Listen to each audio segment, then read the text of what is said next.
Bismillah, sekarang kita lanjutkan pertemuan ke-8, masih bab 2, sudah masuk ke perhitungan termokimia. Nanti ada 4 perhitungannya. Yang pertama saya bahas dulu tentang perhitungan menurut hukum Hess dan hukum Laplace. Hukum Hess mengatakan bahwa kalau reaksi tidak tergantung pada jalan atau proses reaksi, tapi hanya ditentukan oleh keadaan awal dan keadaan akhir, ya.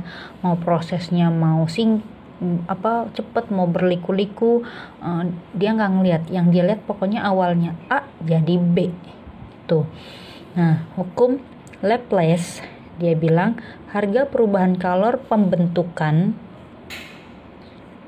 senyawa dari unsur-unsurnya itu sama dengan kalor penguraiannya, cuma bedanya berlawanan tanda aja. Kan kalau pembentukan dari unsur-unsur jadi senyawa, ya. Tapi kalau penguraian dari senyawa menjadi unsur-unsur kan emang kebalikan. Maka ntar delta H-nya berlawanan tandanya, ya. Nah, kita masuk dulu ke contoh soal hukum Hess. Nanti ada yang berupa siklus, ada yang diagram tingkat energi, ada yang diketahui beberapa reaksi, ya. Kita bahas dulu yang siklus. Ada reaksi A menjadi B, ada A menjadi C, C menjadi D, D lalu menjadi B. Kalau kita lihat siklus ini intinya awalnya itu dari A, tujuan akhirnya ke B. Ada yang langsung lewat jalan tol, ada yang mampir dulu ke C, ke D, baru nyampe ke B. Intinya sama, awalnya A, akhirnya B. Maka hubungannya gimana? Bisa kita tulis hubungannya adalah delta H1 nih dari A ke B itu sama dengan delta H2 tambah delta H3 tambah delta H4. Intinya sama, ini dari A ke B, ini juga dari A ke B, cuma mampir-mampir dulu. Nah, itu si Hess. Penting awal dan akhirnya, nggak peduli prosesnya mau panjang mau singkat, pokoknya awalnya A jadi B. Pokoknya yang searah kita tambah, ya. Siklus yang contoh yang kedua nih, ada banyak siklus, ini saya contohin 2 aja. Ada A ke B delta 1, ada A ke C delta 2. Nah, ini berlawanan tanda nih. Ini kan searah nih dari A ke C, tapi ini berlawanan D ke C kan berlawanan arah, ya. Terus dia searah lagi dari D ke B. Ini disebut delta H4. Yang searah kita tambah, yang berlawanan kita kurang. Maka nanti hubungannya adalah delta H1 dari A ke B itu sama dengan delta H2 dikurang delta H3 karena berlawanan. Terus dia searah lagi dari D ke B. Maka kita tambah delta H4. Itu ya. Contoh soal yang berupa diagram tingkat energi. Ada diagram, ini diketahui data delta H-nya. Ada reaksi pertama 2S menjadi 3O2. Ini reaktannya menjadi produknya 2SO2 plus O2. Delta H-nya diketahui minus 100 kJ. Reaksi ini menjadi ini. Terus ada lagi reaksi ini menjadi ini. 2SO2 plus O2 menjadi 2SO3. Nah, ini yang ditanya nanti. Berapa delta H-nya? Terus diketahui juga reaksi 2S plus 3O2 menjadi 2SO3, ya. Kalau dari diagram ini kita ambil hubungannya, kan udah kelihatan nih dari logikanya aja, panjang ini kan berarti adalah panjang ini ditambah panjang ini. Itu kan ya. Berarti kalau nyari delta H yang ini, berarti yang panjang dikurang yang pendek, ya. Nah, berarti delta H reaksi sama dengan delta H yang ini, ya.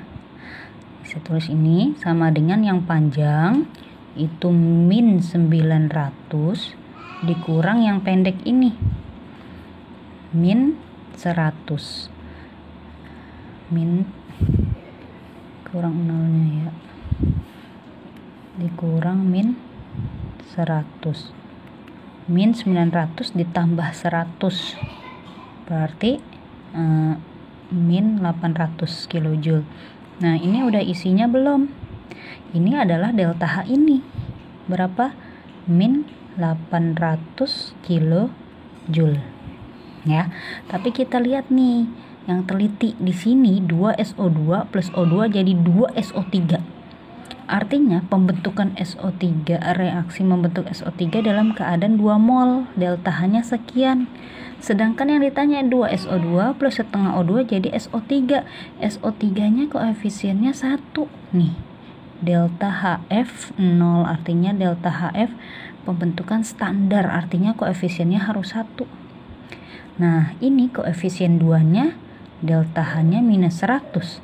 Kalau koefisiennya 1, maka delta HF standarnya ya udah min 800 bagi 2. Makanya hasilnya min 400. Satuannya kilojoule per mol karena udah dalam keadaan standar ya. Contoh soal yang ketiga, hukum Hess. Sebelum ke sini, saya jelasin dulu ke contoh soal hukum Laplace ya. Dia bilang kan tadi, jika ada reaksinya dikali X, terserah X ini mau dikali 2, kali 3, kali setengah, nanti delta H-nya juga ikut dikali X. Jika nanti ada suatu reaksi dibalik, maka delta H-nya berubah tanda. Misalnya awalnya delta H-nya min jadi plus, kalau awalnya plus jadi min ya. Contoh yang pertama, ada reaksi C plus O2 menjadi CO2, delta H-nya minus 94 kJ. Yang ditanya delta H penguraian CO2, penguraian standar. Penguraian kan berarti dari senyawa CO2 menjadi unsur-unsurnya. Unsurnya apa aja? C plus O2. Ini standar ya. Berarti koefisien CO2-nya harus 1. C-nya 1 udah 1, O-nya 2 udah 2 ya. Yang ditanya nih delta HD standarnya berapa? Kok kita lihat reaksi yang ditanya ini adalah kebalikan reaksi ini kan ya. Berarti ya udah, ini tinggal kita balik aja reaksinya. Kalau dibalik berarti delta H-nya berubah tandanya, tadinya min jadi plus 94 kJ ya. Contoh yang kedua, diketahui reaksi NH3 gas menjadi 3/2 H2 gas plus setengah N2 gas, delta H-nya diketahuinya plus 46 kJ. Yang ditanya, tentukan energi yang diperlukan pada pembentukan sekian gram NH3. Kalau pembentukan berarti NH3-nya ini di kanan ya. Kita tulis dulu reaksinya nih. NH3-nya di kanan. Berarti NH3 dibentuk dari unsur-unsurnya N2 plus H2. Nah, kita ini dulu balik dulu aja reaksi ini. Ini kan reaksi penguraiannya ya. Udah dalam keadaan standar nih, koefisiennya udah 1 ya. Udah setara kan ya. Nah, ini disebut delta H D standar. Yang ditanya pembentukan. Nanti kita balik. Berarti produk jadi reaktan, reaktan jadi produk. Ini koefisiennya 1. Ini tadi H2-nya berapa? 3/2, N2-nya setengah. Nah, ini jadinya delta HF standar. Standarnya tadinya penguraiannya plus, kalau pembentukannya jadi min 46 kJ per mol karena udah standar. Yang ditanya energi, berarti Q ya, energi panas Q sama dengan delta H standar kali mol. Delta H standarnya ini tadi yang udah kita dapat min 46. Molnya dari gram. Dari gram yaitu gram per mr. Berarti min 46, gramnya 1,7, mr-nya NH3. N itu 14, H 1 kali 3, 3 tambah 14, 17. Ini kan 0,1 kali 46 berarti min 4,6 kilojoule ya. Udah ketemu ini hasilnya. Sekarang kita balik ke contoh reaksi ketiga hukum Hess. Diketahui beberapa reaksi. Ini diketahui ini reaksi pertama, ini reaksi kedua. Yang ditanya delta H reaksi ketiga ini berapa? Ini reaksi pertama udah diketahui delta H-nya, kedua udah berapa diketahui, yang ditanya ketiga. Caranya kita ubah reaksi yang diketahui seperti yang ditanya. Yang ditanya C-nya maunya di sebelah kiri, jumlahnya 1. Di reaksi keberapa yang ada C? Di reaksi pertama ya. Udah sama-sama di kiri tapi jumlahnya belum sama. Ini maunya 1, ini 2. Supaya 2 ini jadi 1, maka ini kita kali setengah. Ya. Kalau O2 lewatin aja karena O2 ada di 2 reaksi ya. Sekarang kita lihat CO2. Di reaksi mana yang ada CO2? Yang ini ya. Yang ditanya maunya CO2 di kanan jumlahnya 1. Ini udah di kanan jumlahnya udah 1. Berarti reaksi kedua nggak usah diapa-apain, tetap. Nah, delta H reaksi yang ditanya gimana? Tinggal tambahin aja semuanya.